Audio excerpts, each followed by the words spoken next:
بسم الله الرحمن الرحيم السلام عليكم ورحمة الله وبركاته عويسي ونكسن داوديال وجمع سيدة بشهر جانوري سنة كالبدا كونية طبانكا كسو دوادا وركا كوبانا تلفزيون كا ETN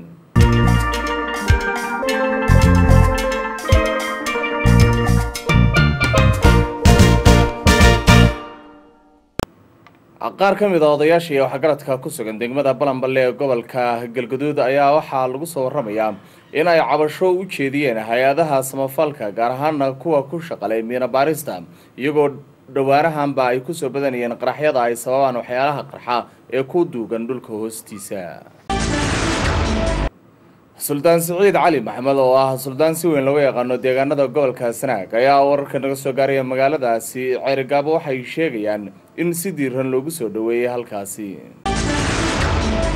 madaxweynaha dalkan Kenya Mwai Kibaki iyo ra'iisul wasaaraha dalkan Raila Odinga ayaa waxa mar kale soo ifbaxaysa inuu jiro khilaaf weyn oo u dhaxeeya labadooda kaasoo ku aadan sidii awoodda dalka loo wadaagi lahaa iyadoo murankaasina uu muddooyinkii ugu dambeeyay uu soo jiitamay tan iyo markii awood qaybsiga ay ku heshiiyeen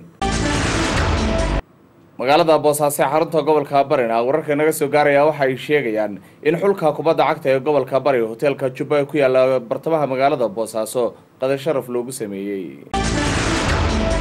hotelka City Plaza ee magaalada Burcana xaflad si weyn loo soo agaasimay oo arday dhameysatay koorsooyinka IT-ga ama dhinaca kombiyuutarka ayaa shahaadooyin halkaas lagu guddoonsiiyay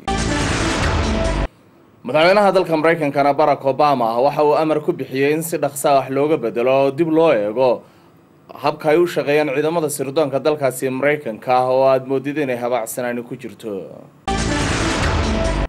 qarax ka dhacay magaalada Karachi ee dalka Pakistan dad badan ayaa ku dhintay dad badanina waa ay ku dhaawacmeen